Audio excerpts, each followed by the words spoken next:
5:36 now. The man who blew the cover off the U.S. government's secret surveillance program has come forward. The whistleblower is a 29-year-old man whose name is Edward Snowden. He's a former CIA employee and a pretty low-level one at that. Our social media producer, Carrie Klesick, joins us now to explain why this man came forward and what kind of trouble he could be facing now.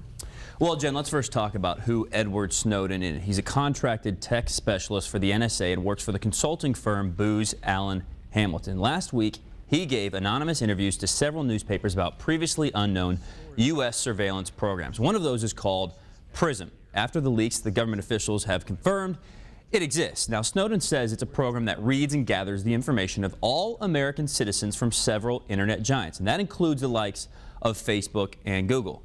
Yesterday, he came forward. He says he's willing to face the consequences of his exposure, which likely could be criminal charges, and he will not allow the U.S. government to intimidate him.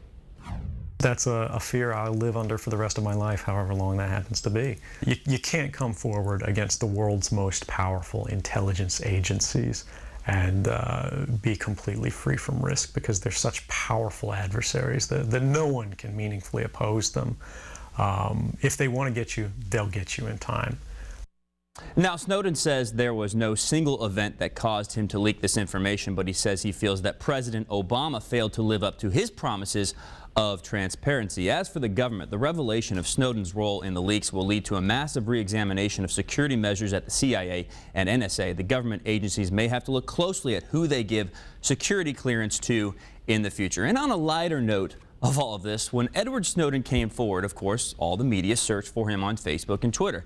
And they found this man. His name is also Ed Snowden, but he works in real estate. He's a big soccer fan, and he's not that Edward Snowden. He's taking the same name game in stride. One of his latest tweets reads, quote, "The debate is whether to work today or respond to all these tweets.